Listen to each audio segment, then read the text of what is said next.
कि नागगण, नाग देवता मूंगे के बने हुए शिवलिंग आदर पूर्वक पूजन करते हैं। और भगवती बोले मक्खन से बना करके भगवान शंकर के बना। योगी लोग भस्म के शिवलिंग बना के पूजन करते हैं। यक्षगण दही के शिवलिंग बनाते हैं। छाया देवी आटे से बना करके पूजा करती हैं। और ब्रह्मपत्नी रत्नमय शिवलिंग की पूजा करती हैं। बाणासुर भगवान शंकर का परम भक्त हुआ है। आगे आपको मिलेगा उसका चरित्र भी। उषा थी ना उसकी बेटी, उषा अनिरुद्ध हुआ है। तो बाणासुर कैसी पूजा करता है महाराज? तो लिखा है कि पारद के शंकर बनवा करके वो पूजा किया करता है। कौन? हाँ, पारदेश्वर। पारा की कोई शंकर की पूजा करो फिर क्या हो, लक्ष्मी बहुत आती है, सुख शांति मिलती। पारा विधि से बन जाए तो पारदेश्वर। और मिट्टी के, हमारे यहाँ जबलपुर में नर्मदा में एक बाण कुंड है, जहाँ बाणासुर मिट्टी के शंकर बना बना करके प्रवाहित किया। पूजन करने के बाद प्रवाहित करता था। करोड़ों बनाए उसने, करोड़ों। और जब भगवान शंकर ने उसको दर्शन दिया और कहा वर मांगो, तो बोले जितने मेरे मिट्टी के शिवलिंग हैं वो सब पत्थर के हो जाए, और जो इनकी पूजा करे उन पर भी आपकी ऐसी कृपा हो जैसे मुझ पर कृपा होती है। इसलिए दुनिया भर में बाण लिंग कहलाता है वो, बाणासुर के बनाए। अभी भी वहाँ मिलते हैं, अब तो कम हो गए, पहले तो बहुत ज़्यादा मिलते थे, लोग ले गए। हिंदुस्तान में कहीं भी शिव मंदिर बनता है, पिंडी रखना हो तो नर्मदा ही से लाते हैं। खासकर तो बाण कुंड से, नहीं तो वह धावड़ी कुंड से ले आते हैं। इसलिए वहाँ कहा जाता है कि नर्मदा का हर कंकर शंकर, नर्मदा का हर कंकर शंकर। अपना आश्रम नर्मदा के बिल्कुल किनारे, और वहाँ किनारे बैठ जाओ, चारों तरफ शंकर ही शंकर तो दिखते हैं। नर्मदा मैया में गोता लग रहा हो। कई शंकर तो बड़े दुर्लभ मिल जाते हैं। एक जलेश्वर मिले, पत्थर के शंकर, अंदर जल भरा और बाहर से दिख रहा, हमारे पास थे। पत्थर के शंकर हैं और अंदर जैसे नरम मस्तक से गंगा नहीं गिरती, तो उनके अंदर जलेश्वर कहलाते हैं। जल बड़ा महत्व है महाराज। जोर से बोलो शंकर भगवान की। हाँ, विश्वकर्मा जी ने इस प्रकार के शिवलिंग बना करके सभी देवताओं को समर्पित किए। और फिर देवताओं ने ब्रह्मा जी से विधि पूछी, कैसे पूजन करना। तो विधि आपको हम पहले सुना चुके हैं। सभी देवता भगवान शंकर का पूजन करते हैं और शिव शिव शिव शिव, और कुछ ना आए तो मैं तो शिव शिव इतने करते। ये शिव बोलने में तुम्हारी जीभ चम्मच की तरह हो जाती है, देख लेना तुम। अच्छा, और चम्मच की तरह जीभ हो जाए, दांतों से थोड़ा सा टच हो और फिर हवा अंदर खींचो तो एसी जैसी ठंडी हवा आपको अंदर जाएगी और अंदर शीतलता प्रदान करती है। और शिव पुराण में ये मुद्रा बताई गई है कि ओंठ चोंच की तरह कर लो और जीभ को चम्मच की तरह दांतों के पास लगाओ और खुली जगह बैठ करके मुंह से श्वास खींचो और नाक से छोड़ो। थोड़े समय बाद तालू से जल की बूंदें टपकने लगेंगी, एकदम ठंडी होंगी। जोर से प्यास लगी हो तब भी खत्म हो जाएगी। और वो जल जब तुम पियोगे तो तुम्हारे नस नस में जाकर के नई शक्ति, नई चेतना भर देगा, बड़े बड़े बीमारियों को मिटा देगा, शरीर को नया बना देगा। ओंठ को चोंच की तरह, जैसे कौवे चोंच ना, और जीभ को भी चम्मच की तरह ऐसे खुली जगह बैठकर श्वास खींचो, ऐसे चलता। जगह खुली हो, शीतल, जहाँ वायु शुद्ध हो, उन्हें तो मुंह से कचरे उचरा अंदर चला जाए और दिल्ली का डीजल और पेट्रोल का धुआं भी अंदर ही घुसने लगे। नहीं, थोड़ा एकांत, शांत, निर्मल स्थान बैठे। रोज अभ्यास करो, देखो जीवन में कैसे चमक। अरे इनके शरीर में तो बड़ी चमक है। अरे चमक तो भजन की हुआ करती है, साधना की हुआ करती है। तुम भी करो, संयम से रहो, साधना करो, तुम्हारा शरीर भी चमकने लगेगा। बोलो शंकर भगवान की। आपको शिव तांडव भी सुनवाएंगे। रावण भी शिव तांडव नहीं, भगवान शंकर की उपासना में कैसे बोलता था वो भी आप सुनिएगा। समय आने पर सब आपके सामने आएंगे। नमामयी शमीशान तो टेप हो ही चुका है, हो गया वृंदावन। एक बार सामूहिक बोला जाए और टेप हो तो और भी अच्छा लगेगा, नहीं? सब लोग अपनी अपनी पुस्तकें ले आए और फिर नमामि शमीशान निर्वाण रूपम, ठीक है ना? शिव तांडव भी टेप हो जाए। और भी अच्छा है कि शिव महिमन भी टेप हो जाए, लोगों के काम आते रहेंगे। आगे जैसा समय हुआ उस पर विचार करेंगे। अभी तो जो मूल प्रसंग है उस पर चर्चा करें। भगवान राम ने ये बताया कि भगवान शंकर की गौशाला में दिव्य सिंहासन और वहाँ नारायण जी का प्रतिष्ठापित होना, नारायण जी को उसमें पधराना भगवान शंकर के द्वारा, और अपने से ज़्यादा उनको महत्व देना, और आप ही विश्व की रक्षा करेंगे। जब जब दुष्ट बढ़ेंगे आपका अवतार लेकर दुष्टों का संहार करना होगा। क्या? और जो आपके मंदिर बनाएंगे, पूजन करेंगे, उनका भी मैं कल्याण कर दूंगा। बोलो शंकर भगवान की। और स्वयं भोलेनाथ ने प्रणाम किया। बड़ों का बड़प्पन यही है कि वो छोटों को बढ़ावा देते हैं। मैं बड़ा हूं, मेरा सम्मान होना चाहिए, ये छोटेपन की निशानी होती। नहीं समझे आप? मैं छोटा हूं, सामने वाला बड़ा है, ये भाव बड़ों का होता। आप स्वयं अपने को बड़ा कहोगे तो छोटे हो जाओगे, और आप अपने को छोटा मानने लगोगे और सेवा में लग जाओगे तो बड़े हो जाओगे। ये करके देखो, प्रैक्टिकल रूप है। थ्योरिकली तो हमेशा सुनते रहते हैं आप। अपने को दूसरों से छोटा मानो, दूसरों की सेवा करने का भाव बनाओ, एक दिन आप बड़े बन जाओगे। भगवान शंकर तो बड़े हैं ही नहीं, लेकिन उन्होंने श्रीमन नारायण को प्रणाम किया, उनका अभिषेक किया, उनको रत्नमयी सिंहासन पर बैठाल के परिक्रमा की और सब देवताओं के सामने कह दिया कि ये मेरे भी पूज्य हो गए। और यही अवतार लेकर के रामकृष्ण विष्णु नरसिंह वराह बन करके संतों की रक्षा करेंगे, पृथ्वी का भार उठाएंगे। और इसीलिए जब मैं राम बन करके आया हूं मां, तो भगवान शंकर ने मुझको जय सच्चिदानंद कहकर प्रणाम किया। कल बात सुन रहे थे ना। सती जी जब वापिस लौटी तो गोस्वामी जी ने कहीं और से यह प्रसंग लिया जो शिव पुराण में नहीं है, कि भगवान राम ने फिर अपना थोड़ा सा प्रभाव भी दिखाया। क्या? बोले सती दीख कौतुक मग जाता, सती दीख कौतुक मग जाता, आगे राम सहित श्री भ्राता, आगे राम सहित श्री भ्राता, फिर चितवा पाछे प्रभु देखा, फिर चितवा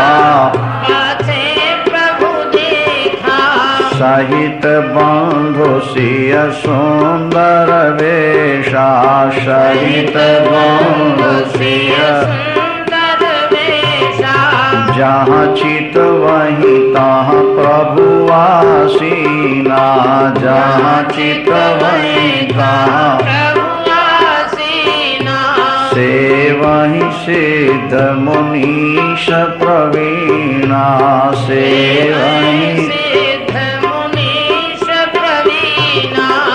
सती विधात्री इंदिरा, देखी अमित अनूप, जेहि जेहि वेश अजादिशुर, तेहि तेहि तन अनुरूप सियावर।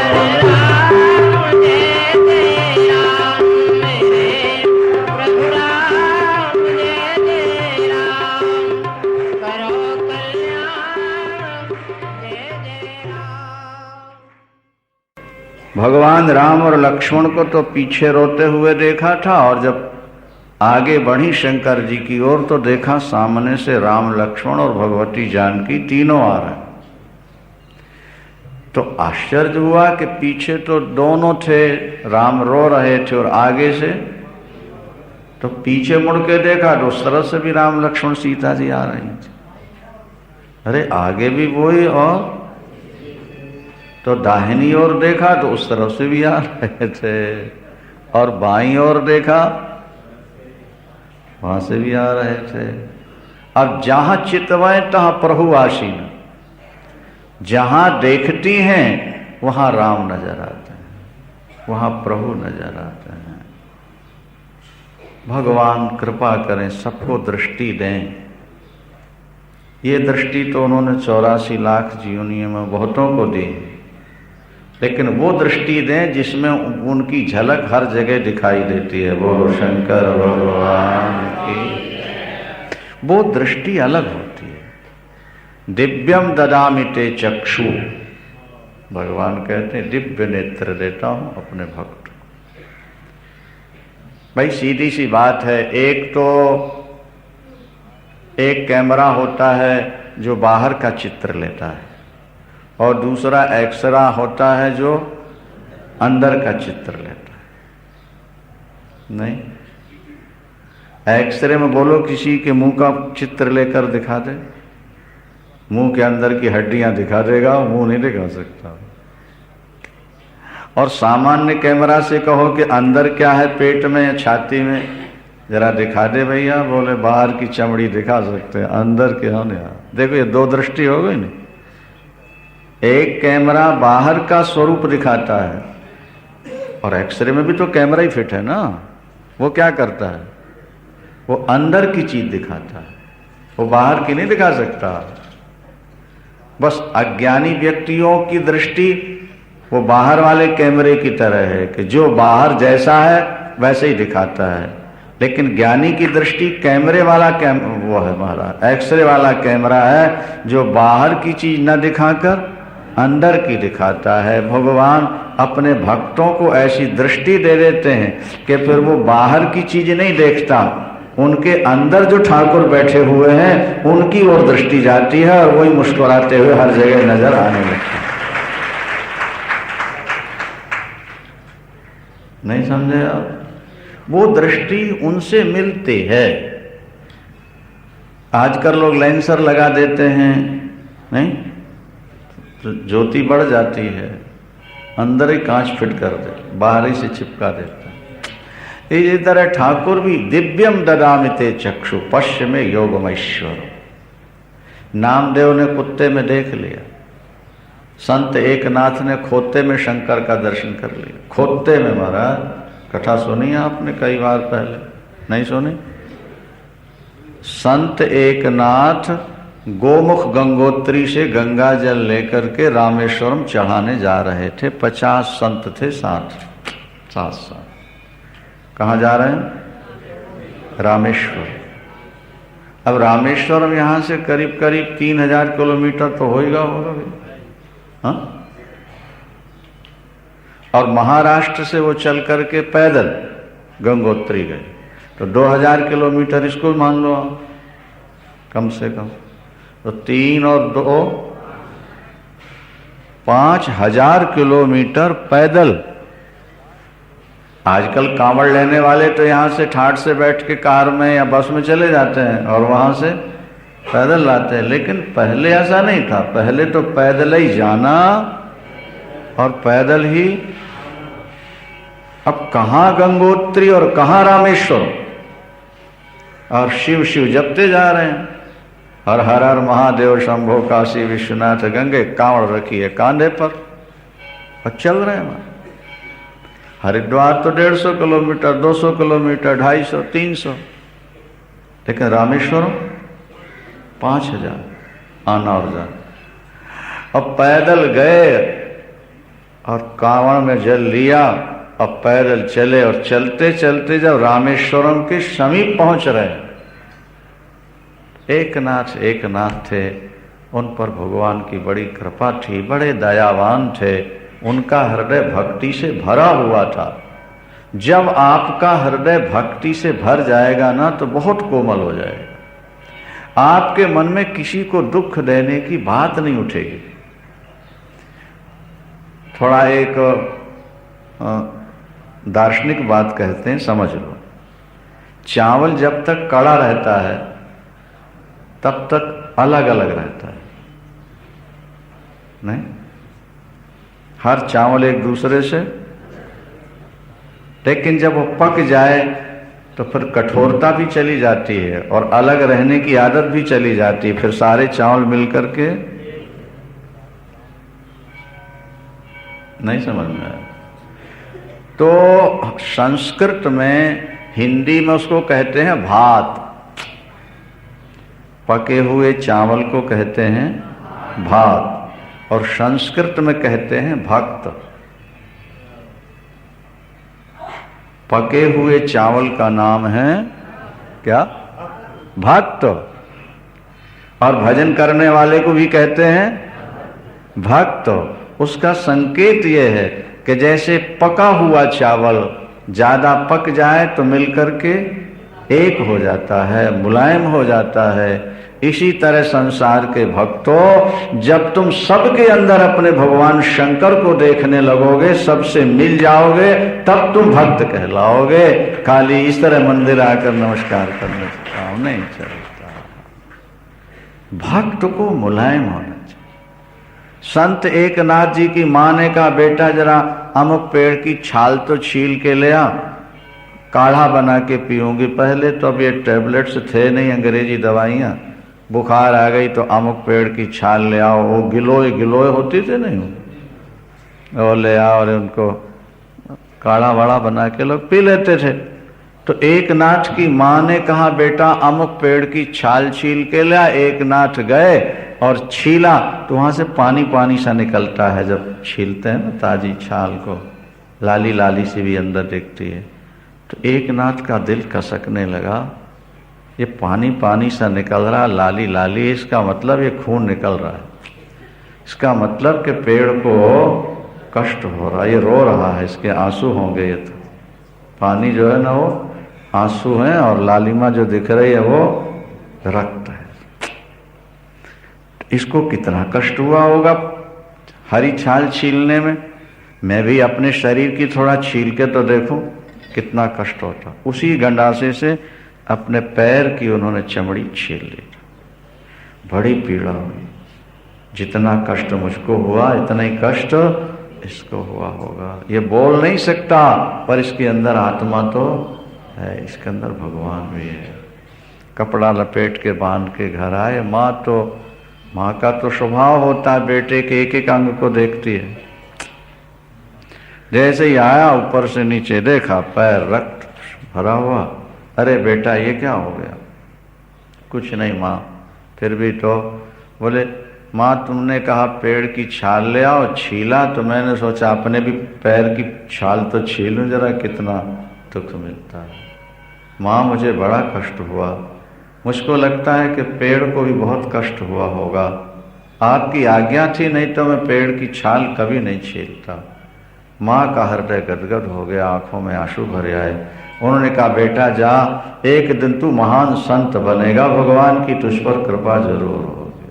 माँ ने जो पेड़ के अंदर भी परमात्मा को देख ले, आत्मा को देख ले, तो मान वो ही एकनाथ। जब गंगोत्री से जल, गोमुख, गंगोत्री नहीं, गौमुख, और ज्यादा कठिन रास्ता। गंगोत्री से चलते चलते पैदल महाराज 5000 किलोमीटर जाना और लौट के रामेश्वर पर और 50 संत हैं देखो, और शंकर जी ले रहे हैं परीक्षा। एक खोता रेत में पड़ा हाथ पैर मार रहा है और मुंह खोलता है बार बार, प्यासा है, वहां पानी कहीं है नहीं, वहां तो खारा जल है समुद्र का आसपास। सारे संत देख देख के आगे निकल गए, बस यही कि हाय बेचारे को पानी नहीं मिला, यहां एक खोता तो प्यासा मरेगा मरेगा।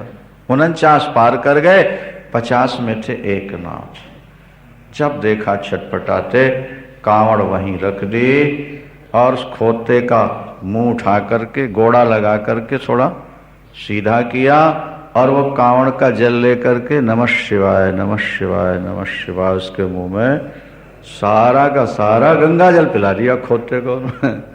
और जैसे ही खोते ने वो जल पिया, उठ के खड़ा हो गया।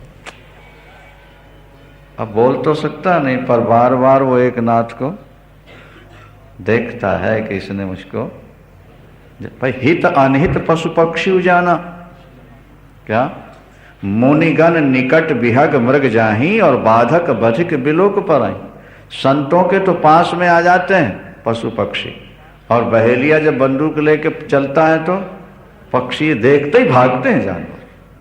वो भी अपना हित अहित समझते हैं। वृंदावन में आप दाने लेके बैठ जाओ, बंदर हाथ से ले जाएंगे, मोर आपके हाथ में खाने लगेंगे चोंच से लेके, कबूतर खाने लगे, आप रोज खिलाने लगो, फिर देखो सब पास में, सब पास में आ जाए। सब समझते हैं भला बुरा, तो बस वो बार बार देखता चला गया। एक नाथ खाली कांवड़ लेके चले। संतों ने कहा, अरे एक नाथ तुम रहे बुद्धू के बुद्धू भैया, 5000 किलोमीटर पैदल गोमुखी का गंगा जल चढ़ाना था शंकर को, पिला दिया तुमने खोते को, बड़े बुद्धू हो बड़े बुद्धू। जब रामेश्वरम पहुंचे महाराज, तो वहां के महंत हाथ जोड़कर खड़े हैं, पूछ रहे थे कि इन 50 संतों में एक नाथ कौन है? अरे बोले ये खोते को गंगा जल पिलाने वाला ये है भैया, इसके बाद जल भी नहीं है, यहाँ हो तो दे दो, चढ़ा देगा। जैसे ही कहा ये एक नाथ है, वो महंत चरणों में गिर गया। किसके? एक नाथ। बाकी संतों हक्के बक्के क्या हो गया, दुनिया इनके चरणों माथा टेके और ये हाथ जोड़ के खड़े हो गए माथे। बोले आप धन्य हैं, आपके कारण मुझ पर भी भगवान शंकर की कृपा हुई।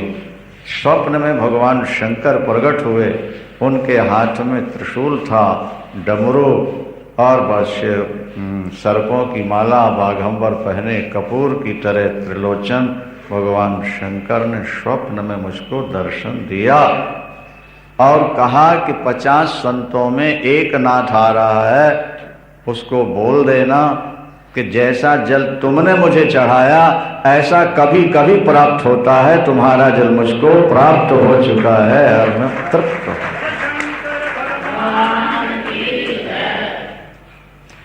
दृष्टि मिलनी चाहिए ना, जहां सब में हमें भगवान दिख जाए वो दृष्टि मिलनी चाहिए। वो दृष्टि साधना करते करते प्राप्त होती, साधना करते सती देख रही हैं, जहां देखती हैं तहां प्रभु नजर आते। जहां चितवई तहां प्रभु आसीना, जहां चितवई तहां सेवा ही सिद्ध मुनीश प्रवीणा, सेवा ही जहां देखती हैं सती वहीं राम नजर आते हैं।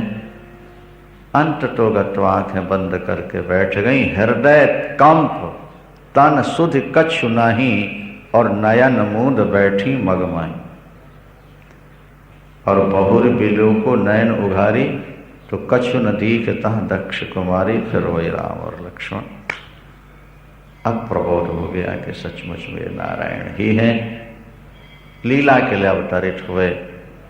मन में पछतावा है कि मैं शंकर कर कहा न माना, मैं शंकर कर निज अज्ञान राम पर आना, निज जाय उतर अब दईहों कहा, जाय उतर अब दईहों कहा। उर उपजा अति दारुण दाहा, उर उपजा अति दारुण दाहा। गई समीप महेश तबो हंस पूछी कुशलात, लीन परीक्षा कवन विधि सत्य कहो सब। भोलेनाथ ने पूछा सती से, जरा सत्य बताओ परीक्षा कैसे ली आपने। ध्यान से सुनो बात। इस सत्य शब्द क्यों जोड़ दिया शंकर जी ने कि सच बताना। बोले देवियां सच बोलें तो आश्चर्य तो होता ही है। बोलो शंकर भगवान की। देवियों बुरा नहीं मानना। अच्छा क्या अगर कोई स्त्री सच बोलती है तो आश्चर्य है और झूठ बोलती है तो स्वभाव। स्त्री झूठ क्यों बोलती है? स्त्री को सदा भय लगा रहता है। पुरुष का हार्ट मजबूत होता है, स्त्री का कोमल होता है, छोटा होता है। वो दूसरे घर से आई होती है, अपने आप को एडजस्ट करती है इस परिवार में। उसको लगा रहता है कहीं कोई मेरी गलती पकड़ में ना आ जाए, और नहीं तो यहाँ वाले भी मुझको छोड़ दें और वहाँ वाले तो दान कर ही चुके हैं, फिर मैं कहाँ की रहूँ। नहीं आ रही बात समझ में? वो तो दे ही चुके, और अगर यहां से कहीं गड़बड़ हुआ तो फिर कहां जाए। अब तो स्त्रियां कमाने लगी, बाहर घूमने लगी, इसलिए अब झूठ बोलने वाली बात ज्यादा नहीं है अब तो। और खासकर दिल्ली की तो सच बोलता ही है, बाकी जगह की बोले झूठ कोई खास बात नहीं है। अच्छा बोलो शंकर भगवान की। जैसे किसी के एक ही नेत्र हो ना, तो फिर उसको हमेशा भय रहता है कि एक तो चला ही गया है, और अगर दूसरा चला गया बोलो तो अब पिता का घर तो छूटा ही गया, अब कहीं पति का छूटा। इसलिए गोस्वामी जी ने थोड़ा सा संकेत दिया रामायण में। क्या बोले? भय बस शिव सन कीन दोराओ, भय बस शिव सन, भय बस शिव सन कीन दोराओ, भय बस शिव सन कीन दोराओ। देखहु नारी स्वभाव प्रभाव, देखहु नारी स्वभाव प्रभाव। ये नारी स्वभाव का प्रभाव था। नारी कोई बात कह दे नहीं अपनी सहेली से, और पति पूछेगा क्यों तूने उससे कहा? बोले बिल्कुल नहीं। बोलो शंकर भगवान की। वो तो कह रही थी, बोलो झूठ बोलती वो। हाँ वो झूठ बोलती, हम तो कभी झूठ बोलना जानती ही नहीं है। और जरा पति ने डांटा तो मोटे मोटे आंसू शुरू करते।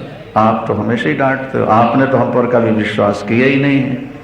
क्या जहां आंसू देखेगा पति बेचारा पिघल जाता। चलो जो भी है छोड़ो बात को। बोलो शंकर भगवान की।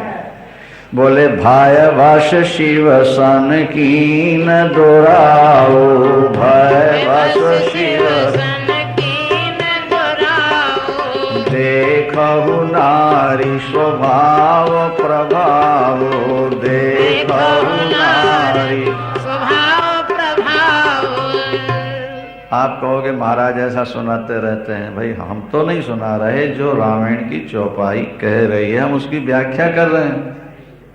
नहीं नहीं आप कहो कि लो हम तो कथा सुनने गए थे, वो हम ऐसा सुना रहे हैं। हम नहीं सुना रहे, जो लिखा है उसकी व्याख्या कर रहे हैं। भय वश शिव सन कीन दोराओ, भय वश शिव सन कीन दोराओ। देखहु नारी स्वभाव प्रभाव, देखहु नारी स्वभाव प्रभाव। अच्छा ये जानते हुए कि शिव सर्वज्ञ, क्या शिव बोलो भाई। शिव सर्वज्ञ जान सब कोई, इस सती स्वयं कहती हैं। जब राम जी को प्रणाम किया ना शंकर जी, तो सती स्वयं कहती हैं कि भगवान शंकर ने प्रणाम किया। शंभु बचन पुनि मृषा न होई, क्यों? बोले शिव सर्वज्ञ जान सब कोई। इतना जानते हुए कि मेरे पतिदेव घट घट की बात जानते हैं, उसके बाद भी भय के कारण झूठ निकल। क्या झूठ बोल गई?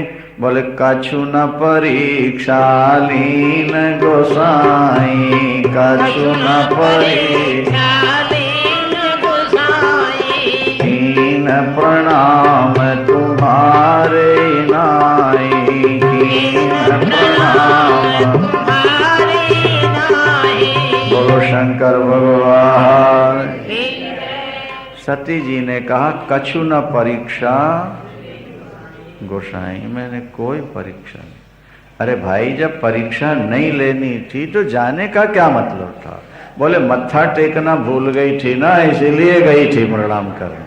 अब माने बात बना लेने में क्या होते। वो हमारे यहाँ एक श्लोक है, देवियों को बुरा न लग जाए, हमारे यहाँ लिखा है कि उष्णा वेद यच् शास्त्रम, और यच्च शास्त्र बृहस्पति स्वभावे नैव तत्शास्त्रम स्त्री बुद्धौ प्रतिष्ठितम।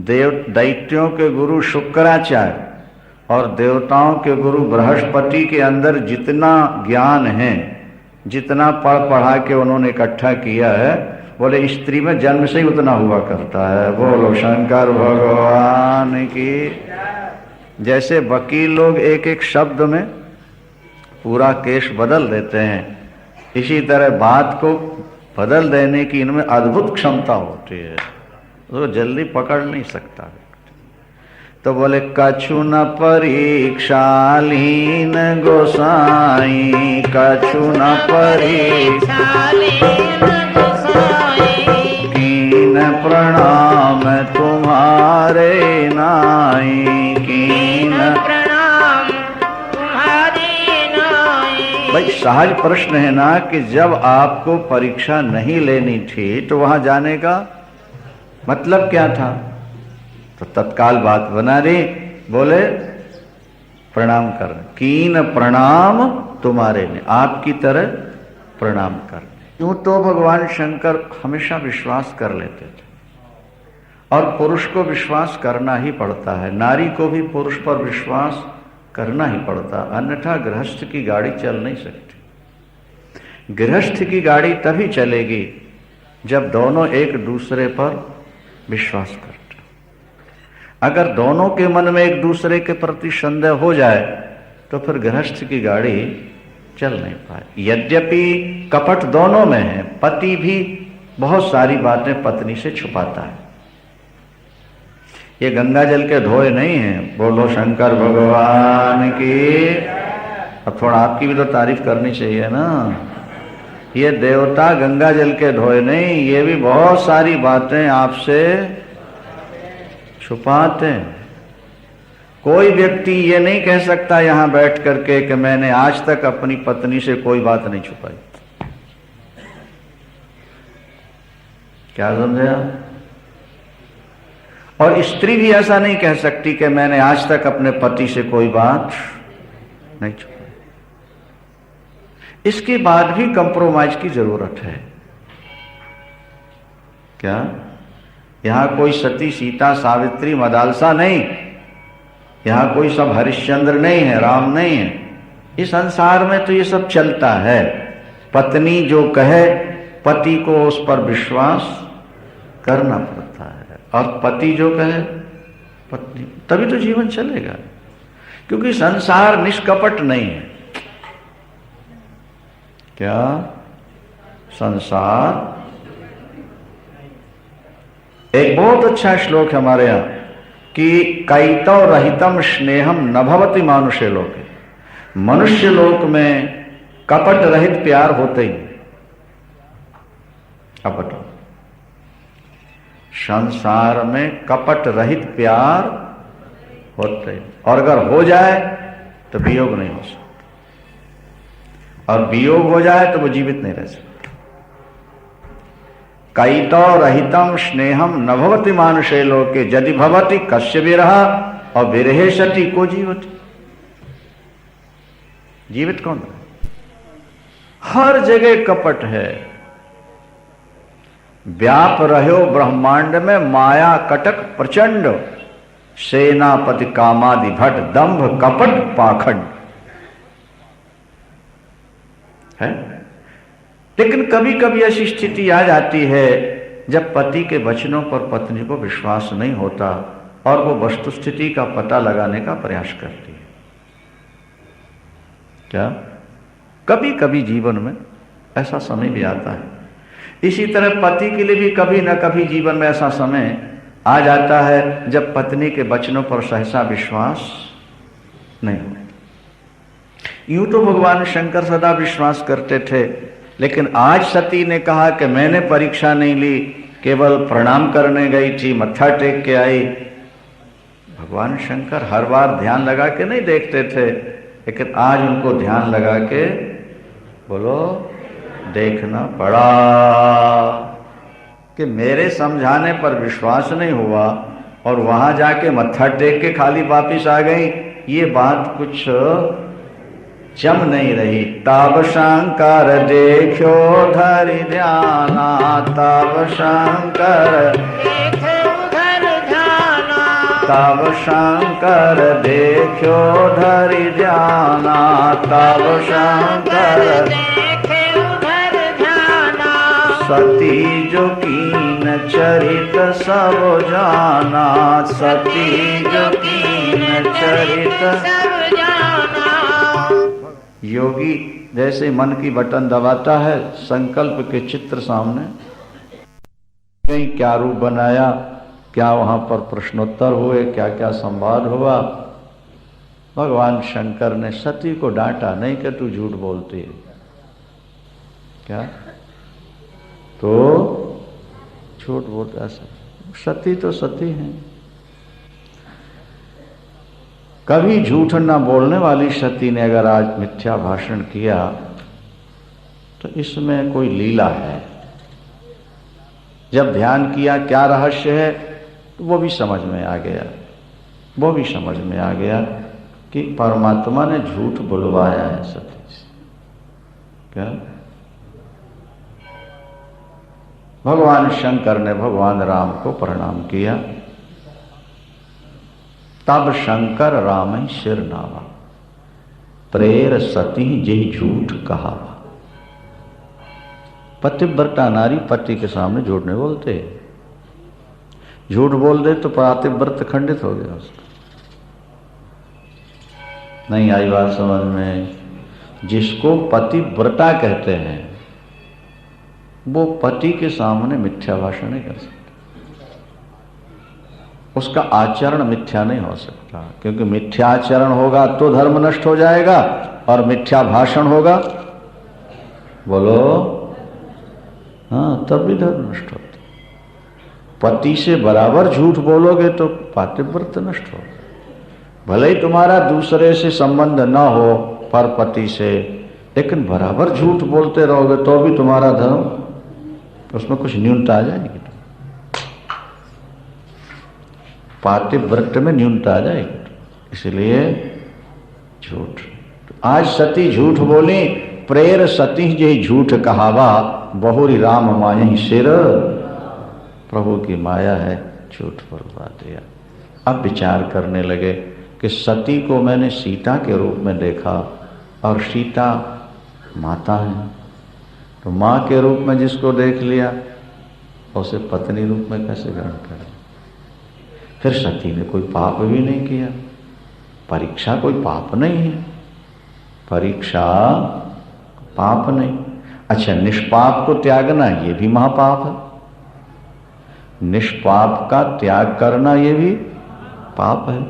और भक्ति पक्ष ये कहता है कि जिसको माँ के रूप में देख लिया उसको पत्नी के रूप में ग्रहण करना पाप। जिसको बेटी कह दिया तो फिर वो बेटी है, जिसको बहन कह दिया वो फिर बहन, बहन जी कह दिया माने वो बहन है, भाई कह दिया माने वो फिर भाई है। प्राचीन काल में किसी कन्या ने किसी को भाई कह दिया, रखड़ी बांध दी, माने सगे भाई से भी ज्यादा उस लड़की को प्यार मिलता था और मर्यादा होती थी, भाव होता था। अब जैसे जैसे समय का परिवर्तन हुआ तो जब गलत काम करना होता है तो लोग भाई बहन का नाता जोड़ लेते हैं आजकल, ताकि समाज कोई कुछ कह ना सके और गलत काम होता रहता नहीं। आज ये स्थिति है, प्राचीन काल में ऐसा नहीं था। किसी को बेटा कह दिया माने वो बेटा हो गया। अब आजकल तो कई ऐसे गंदे प्रसंग सुनने को मिलते हैं कि सुन करके भी हृदय कांप जाता है कि ऊपर से क्या नाता है और अंदर क्या हो रहा है। आज भ्रष्टाचार देखो, कितनी पवित्र भावना, सती ने कोई पाप नहीं किया, परीक्षा ली, सीता के रूप में दिख गई, मां के रूप में दिख गई, तो उनको पत्नी कैसे बनो? और परीक्षा कोई पाप भी नहीं है, इसलिए निष्पाप ही है। जब निर्णय नहीं हो पाया तो फिर वो इसी संकल्प को लेके अंदर गए। हमने कल भी आपसे कहा था कि आप कंप्यूटर की तरह आपका हृदय है, कंप्यूटर से जो प्रश्न करोगे नहीं, आप सारे संकल्पों को छोड़कर केवल एक ही संकल्प लेकर अंदर जाओ, अंदर से उसकी प्रतिध्वनि निकलेगी। समझ सको तो समझ लो, संकेत मिल जाएगा तुमको कि तुम्हारे इस प्रश्न का उत्तर क्या है। लेकिन उस काल में दूसरा चिंतन नहीं होना चाहिए और इष्ट पर पूर्ण विश्वास होना चाहिए। घुष्मा के प्रसंग में भी आपने सुना कि 2 फल रख दिए और एक उठवा दिया, और जो उठाया उससे निश्चित हो गया कि अब इसकी संतान नहीं हो। जोर से बोलेंगे शंकर भगवान की। अष्ट अंदर गए भगवान शंकर, और जब अंदर गए तो अंदर से एक संकेत निकला कि इस जन्म में सती के शरीर को पत्नी के रूप में अपने ग्रहण करना है, अगला जन्म लेंगी तब ये पत्नी बनेगी, पत्नी। अच्छा, भगवान शंकर ने निश्चित कर लिया। क्या निश्चित किया? बोले ये ही तान सती ही भेंट मोए नाही, ये ही तान सती ही भेंट मोए नाही, शिव शंकर को दीन मन माही, शिव शंकर को दीन मन माही, ये ही तान सती ही भेंट मोए नाही, ये ही तान भेंट मोए नाही। इस शरीर से मैं सती को ग्रहण नहीं, लेकिन बताया नहीं सती को। क्यों नहीं बताया? सुन करके दुख हो। कोशिश करो देवियों सज्जनों, किसी व्यक्ति को ऐसी बात सुनाने से बचो जिसके सुनने से सामने वाले को पीड़ा होती। हाँ, ना बताने से सामने वाले का बहुत बड़ा नुकसान हो रहा हो नहीं, तब उसको बताओ, और बताओ जितना सुना उससे कम बताओ। जोर से बोलो शंकर भगवान। जितना सुना है ना उससे भी कम। बिना यद कुल क्षयम, भागवत में एक शब्द आता है कि विदुर जी महाभारत युद्ध के समय तीर्थ यात्रा करने चले नहीं, और जब वापिस लौटे तब तक यदकुल का संहार हो चुका था। उद्धव जी रास्ते में मिल गए विदुर को, उन्होंने सुना दिया। अब विदुर जी जब पांडवों के यहां आए और पांडवों की आकृति देखी तो अनुमान लग गया कि इनको यदकुल के नाश का समाचार अभी नहीं। अर्जुन तो वहां से द्वारिका में, चारों पांडव जाके मिले चाचा जी करके बैठा ला। कहाँ कहाँ गए चाचा जी आप, क्या क्या कौन कौन तीर्थ में कैसे, सारा तीर्थ वृत्तांत सुना लिया विदुर जी। लेकिन वहां एक शब्द आता है, बिना यदुकुल क्षयम। सब कुछ तो सुनाया लेकिन यदुकुल का नाश नहीं सुनाया। अरे इतना बड़ा सब कुछ हो गया फिर क्यों नहीं सुना रहे? बोले अभी तो अर्जुन वहां है, मैं अभी यहां सुना दूं तो ये छटपटाएंगे, आज ही से दुख शुरू हो जाएगा। अर्जुन जब आएगा तभी कहीं कोई निर्णय लेंगे पांचों भाई मिलके, नहीं समझे आप? तो जब तक ये उस दुख से बचे रहें तब तक हमें बचाना है। अर्जुन जब आएगा अपने आप सुना देगा, पांचों मिलकर जो निर्णय करना होंगे कर लेंगे। हम सुनाकर इनको दुखी क्यों होना? किसी व्यक्ति को बड़ी बीमारी हो और आप कह दो छोटी है, जरा सा है, तो उसको थोड़ा साहस मिल जाएगा। और छोटा सा फॉल्ट हो और आप कह दोगे तो खतरा है, डॉक्टर कह दे तो क्या होगा? आधा तो वहीं मर गया हो। एक मनोवैज्ञानिक बात आपको सुनाते हैं, जोर से बोलेंगे शंकर भगवान। कुछ डॉक्टर मनोविज्ञान के आधार पर परीक्षण कर रहे थे। परीक्षण, एक राजा ने किसी व्यक्ति को अपराध से मौत की सजा दी। डॉक्टर पहुंच गए। डॉक्टरों ने कहा साहब फांसी तो इसको देना ही है, समय आपने निश्चित किया है, हम इसको बिना फांसी के मार देते हैं,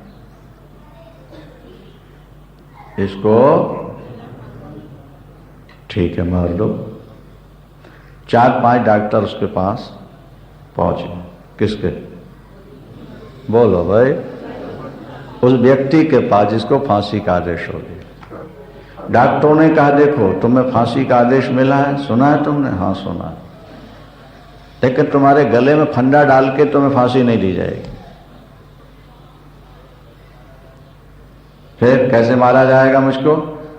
बोले तुम्हारे मुंह के ऊपर हम कपड़ा डाल देंगे और तुम्हारे शरीर का सारा खून हम निकाल लेंगे, तुम अपने आप मर जाओगे।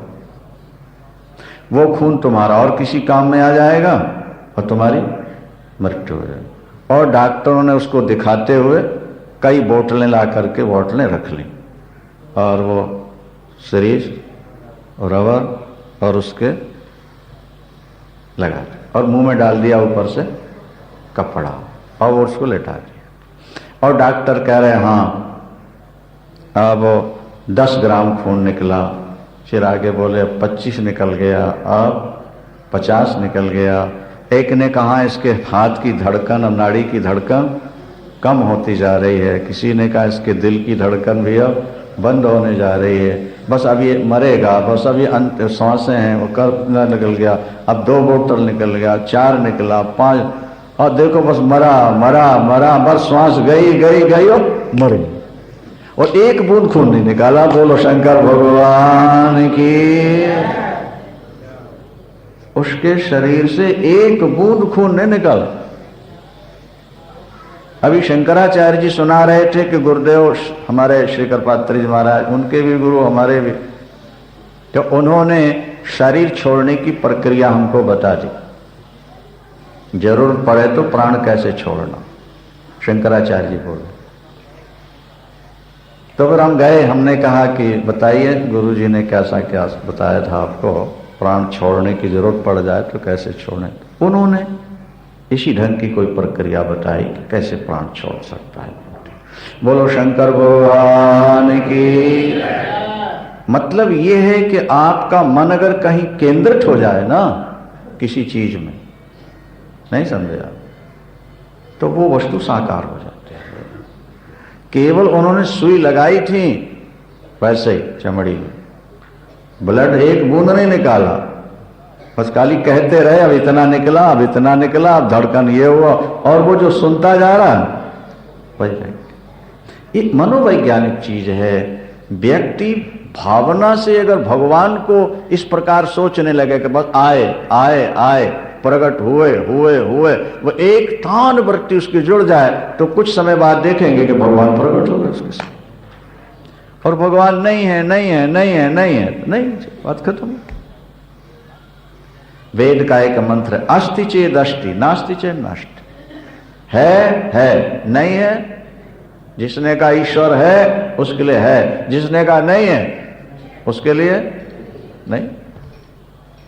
अगर सती को हम सुना दें कि तुम्हें त्याग दिया तो इसको बहुत ज्यादा पीड़ा होगी। हम पीड़ा नहीं दें इसको। जब भी रास्ते में जब जा रहे थे भगवान शंकर कैलाश की ओर, तो आकाशवाणी हुई कि आपकी तरह धर्म का निर्वाह करने वाला दूसरा कौन हो सकता है। धन्य हो भोलेनाथ, धन्य है आपकी प्रतिज्ञा। सती ने पूछा नहीं, प्रभु आपने कौन सी प्रतिज्ञा की। आकाशवाणी कह रही। दूसरी कथा सुनाने लगे, दूसरी बात सुनाने लगे। और जब कैलाश पहुंचे तो सोचा कि सती फिर पूछेगी बार बार, नहीं तो ताहा पुन शंभु समोज पान आपन, ताहा पुन शंभु समोज पान आपन, बैठे बट तर कर कमलासन, बैठे बट तर कर कमलासन, शंकर सहज स्वरूप समारा, शंकर सहज स्वरूप समारा, लागी समाधि अखंड अपारा, लागी समाधि अखंड अपारा। 87,000 वर्ष की समाधि। 87 बीते संवद सहस 87 तजी समाधि शंभु अविनश। सती जी समझ गई कि प्रभु ने मुझको छोड़। लेकिन यहां बड़ी सुंदर बात है। सती ये सोचती हैं कि भगवान शंकर ने मुझे नहीं छोड़ा, ये फल भगवान शंकर ने कड़ुआ मुझे नहीं दिया। उन्होंने तो जो कुछ किया ठीक किया। मैं जो कीन रघुपति अपमाना, और पुनिपति वचन मृषा कर जाना, सो फल मोहि विधाता दीना, जो कछ उचित रहा सोई कीन। अगर आप व्यक्ति अपनी गलतियों को स्वीकार कर ले, उसका परिमार्जन जल्दी हो जाता है, छुट्टी जल्दी मिल जाती है। अब यही प्रार्थना थी कि प्रभु यदि आप दीन दयालु हो, आरति हरण दुख हरण हो, सुख दाता हो तो दयालु, मेरा शरीर जल्दी छूट जाए। अब उस शरीर को रख के क्या करूंगी जो शरीर भोलेनाथ की सेवा में न पहुंच जा सके। अब बार बार मेरी विनती यही है, यदि आप कृपालु दयालु हो तो मेरा शरीर जल्दी छूट जाए। भगवान शंकर की समाधि खुली। सती ने जाके प्रणाम किया। पत्नी को बगल में बैठाला जाता है, लेकिन पत्नी भाव तो था नहीं, इसलिए सामने आसन बिछा दी। विराज विराज आओ आओ विराज। वो तो इस तरह बैठना चाहती थी ना, प्रणाम करके ऐसे आके। तो जब वो ऐसे आने लगी ना, तो सामने आसन बोले बैठ। और जैसे ही सामने बैठने को कहा, वो जो मन में संशय था वो साकार हो गया। 87,000 वर्ष के बाद पति पत्नी से मिले और कहे सामने बैठो, इसका मतलब है कुछ। अब फिर पूछेंगी सती कुछ ना कुछ कि वाम भाग क्यों नहीं, सामने क्यों। तो भगवान शंकर सोचने लगे कि ये पूछेगी फिर बताना पड़ेगा, नहीं बताऊंगा, बार बार पूछेंगी, झूठ बोलूंगा, सो पाप है, इसलिए राम जी की कथा सुनाना शुरू कर दो, क्योंकि कथा में बीच में बोलना पाप होता है। वो शंकर भगवान की, नहीं समझे बात। तो जैसे ही सती आसन पर बैठी और पूछने की मुद्रा में आई, बोले लगे कहन हरि कथा रसाला, लगे कहन हरि दक्ष प्रजेश भये तेहि काला, दक्ष प्रजेश कथा मधुर मधुर सुनानी प्रारंभ कर दी। वहां दक्ष जी यज्ञ कर रहे हैं जिसमें सबको तो बुलाना है लेकिन शंकर को नहीं बुलाना। क्यों नहीं बुलाना?